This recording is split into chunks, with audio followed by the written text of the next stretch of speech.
بسم اللہ الرحمن الرحیم۔ لاہور میں اپنے قیام کے دوران وہ باقاعدگی سے ڈاکٹر سبت علی صاحب کے پاس جاتا تھا۔ ان کے وہاں ہر رات عشاء کی نماز کے بعد کچھ لوگ جمع ہوتے تھے۔ ڈاکٹر صاحب کسی نہ کسی موضوع پر بات کیا کرتے تھے۔ بعض دفعہ اس موضوع کا انتخاب وہ خود کرتے، بعض دفعہ ان کے پاس آنے والے لوگوں میں سے کوئی ان سے سوال کرتا اور پھر یہ سوال اس رات کا موضوع گفتگو بن جاتا۔ عام اسکالر کے برعکس ڈاکٹر سبت علی صرف خود نہیں بولتے تھے، نہ ہی انہوں نے اپنے پاس آنے والے لوگوں کو صرف سامع بنایا تھا، بلکہ وہ اکثر اپنی بات کے دوران ہی چھوٹے موٹے سوالات کرتے رہتے اور پھر ان سوالات کا جواب دینے کے لیے نہ صرف لوگوں کی حوصلہ افزائی کرتے بلکہ ان کی رائے کو بہت زیادہ اہمیت دیتے، ان کے اعتراضات کو بڑے تحمل اور بردباری سے سنتے۔ ان کے پاس آنے والوں میں صرف سالار سکندر تھا جس نے ان سے کبھی سوال کیا تھا، نہ کبھی ان کے کسی سوال کا جواب دینے کی کوشش کی تھی۔ وہ کبھی کسی بات پر اعتراض کرنے والوں میں شامل ہوا، نہ کسی بات پر رائے دینے والوں میں۔ وہ فرقان کے ساتھ آتا، فرقان نہ آتا تو اکیلا چلا آتا، کمرے کے آخری حصے میں اپنی مخصوص جگہ پر بیٹھ جاتا، خاموشی سے ڈاکٹر صاحب اور موجود لوگوں کی گفتگو سنتا، بعض دفعہ اپنے دائیں اور بائیں بیٹھنے والے لوگوں کے استفسار پر اپنا ایک جملہ تعارف پیش کرتا: میں سالار سکندر ہوں، ایک بینک میں کام کرتا ہوں۔ وہ جب تک امریکہ میں رہا تب تک ہر ہفتے ایک بار وہاں سے ڈاکٹر سبت علی کو فون کرتا رہا، مگر فون پر ڈاکٹر صاحب کے ساتھ ہونے والی اس کی گفتگو بہت مختصر اور ایک ہی نوعیت کی ہوتی تھی۔ وہ کال کرتا، ڈاکٹر صاحب کال ریسیو کرتے اور ایک ہی سوال کرتے۔ وہ پہلی بار اس سوال پر تب چونکا تھا جب وہ پاکستان سے چند دن پہلے ہی امریکہ آیا تھا اور ڈاکٹر صاحب اس کی واپسی کا پوچھ رہے تھے۔ اسے تعجب ہوا تھا۔ ابھی تو نہیں، اس نے کچھ نہ سمجھتے ہوئے کہا تھا۔ بعد میں وہ سوال اسے کبھی عجیب نہیں لگا کیونکہ وہ لاشعوری طور پر جان گیا تھا کہ وہ کیا پوچھ رہے تھے۔ آخری بار انہوں نے وہ سوال اس سے تب کیا جب وہ امامہ کی تلاش میں ریڈ لائٹ ایریا میں پہنچا تھا۔ پیرس واپس پہنچنے کے ایک ہفتے کے بعد اس نے ہمیشہ کی طرح انہیں کال کیا تھا، ہمیشہ جیسی گفتگو کے بعد گفتگو کے اسی سوال پر آ پہنچی تھی: واپس پاکستان کب آ رہے ہیں؟ بے اختیار سالار کا دل بھر آیا۔ اسے خود کو کمپوز کرنے میں کچھ دیر لگی۔ اگلے ماہ آ جاؤں گا، میں ریزائن کر رہا ہوں، واپس آ کر پاکستان میں ہی کام کروں گا۔ پھر ٹھیک ہے، آپ سے اگلے ماہ ملاقات ہوگی، ڈاکٹر صاحب نے تب کہا تھا۔ دعا کیجیے گا، سالار آخر میں کہتا۔ کروں گا، کچھ اور کچھ نہیں، اللہ حافظ، وہ کہتا۔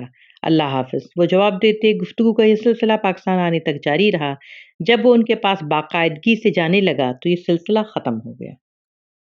لاہور آنے کے بعد وہ باقاعدگی سے ان کے پاس جانے لگا تھا۔ اس سے ان کے پاس سکون ملتا۔ صرف ان کے پاس گزرا ہوا وقت ایسا ہوتا جب وہ کچھ دیر کے لیے مکمل طور پر اپنے ڈپریشن سے آزادی حاصل کر لیتا تھا۔ بعض دفعہ ان کے پاس خاموش بیٹھے بیٹھے بے اختیار اس کا دل چاہتا وہ ان کے سامنے وہ سب کچھ اگل دے جسے وہ اتنے سالوں سے اپنے اندر زہر کی طرح بھر رہا تھا: پچھتاوا، احساس جرم، بے چینی، بے بسی، شرمندگی، ندامت، ہر چیز۔ پھر اسے خوف پیدا ہوتا، ڈاکٹر سبت علی اس کو پتہ نہیں کن نظروں سے دیکھیں گے۔ اس کی ہمت دم توڑ جاتی۔ ڈاکٹر سید سبت علی ابہام کو دور کرنے میں کمال رکھتے تھے۔ وہ ان کے پاس خاموش بیٹھا رہتا، صرف سنتا، صرف سمجھتا، صرف نتیجے اخذ کرتا۔ کوئی دھند تھی جو چھٹ رہی تھی، کوئی چیز تھی جو نظر آنے لگی تھی، جن سوالوں کو وہ کئی سالوں سے سر پر بوجھ کی صورت میں لیے پھر رہا تھا، ان کے پاس ان کے جواب تھے۔ اسلام کو سمجھ کر سیکھیں تو آپ کو پتہ چلے گا کہ اس میں کتنی وسعت ہے۔ یہ تنگ نظری اور تنگ دلی کا دین نہیں ہے، نہ ہی ان دونوں چیزوں میں اس کی کوئی گنجائش ہے۔ اور فرش سے معاشرے تک، اسلام آپ سے یہ نہیں کہتا کہ آپ 24 گھنٹے سر پر ٹوپی، ہاتھ میں تسبیح پکڑے، ہر جگہ مصلی بچھائے بیٹھے رہیں، ہر بات میں اس کے حوالے دیتے رہیں۔ نہیں، یہ تو آپ کی زندگی سے، آپ کی اپنی زندگی سے حوالہ چاہتا ہے۔ یہ تو آپ سے راست بازی اور پارسائی کا مطالبہ کرتا ہے، دیانتداری اور لگن چاہتا ہے، اخلاص اور استقامت مانگتا ہے۔ ایک اچھا مسلمان اپنی باتوں سے نہیں، اپنے کردار سے دوسروں کو متاثر کرتا ہے۔ سالار ان کی باتوں کو ایک چھوٹے سے ریکارڈ میں ریکارڈ کر لیتا، پھر گھر آ کر بھی سنتا رہتا۔ اسے ایک رہبر کی تلاش تھی۔ ڈاکٹر سبت علی کی صورت میں اسے وہ رہبر مل گیا تھا۔ سالار، اب آپ بھی جاؤ، کتنی منتیں کرواؤ گے؟ انیتا نے اس کے بازو کھینچتے ہوئے ناراضی سے کہا۔ وہ عمار کی شادی میں شرکت کے لیے اسلام آباد آیا ہوا تھا، 3 دن کی چھٹی لے کر، حالانکہ اس کے گھر والوں کا اصرار تھا کہ وہ 1 ہفتے کے لیے آئے۔ شادی کی تقریبات کئی دن پہلے شروع ہو چکی تھی اور وہ ان تقریبات کی اہمیت اور نوعیت سے واقف تھا، اس لیے کہ گھر والوں کے اصرار کے باوجود وہ 3 دن کی رخصت لے کر آیا اور اب عمار کی مہندی کے فنکشن میں شرکت کر رہا تھا جو عمار اور اس کے سسرال والے مل کر رہے تھے۔ عمار اور اسرا دونوں کے عزیز و اقارب اور دوست مختلف پاپ گانوں پر رقص کرنے میں مصروف تھے۔ ایک طوفان بدتمیزی تھا جو وہاں پر برپا تھا۔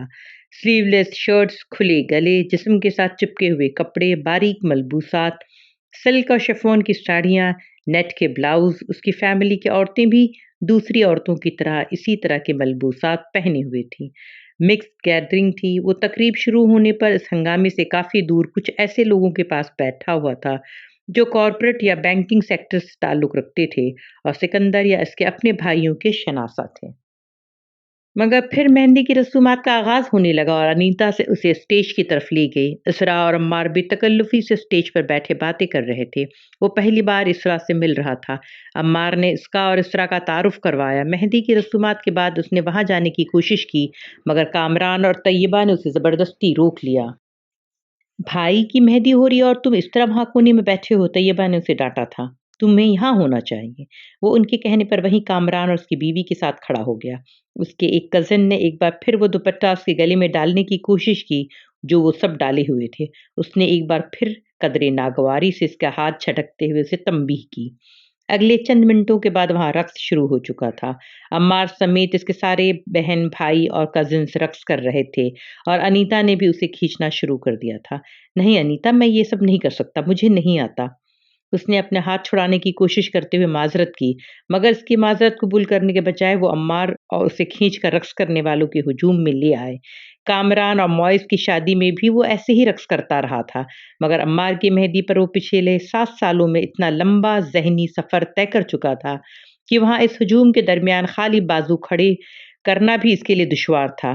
قدرے بے بسی اور مسکراہٹ کے ساتھ وہ اسی طرح ہجوم کے درمیان کھڑا رہا۔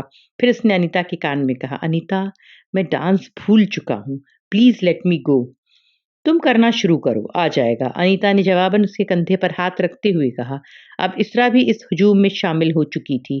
میں نہیں کر سکتا، تم لوگ کرو، میں انجوائے کر رہا ہوں، مجھے جانے دو۔ اس نے مسکراتے ہوئے نکلنے کی کوشش کی۔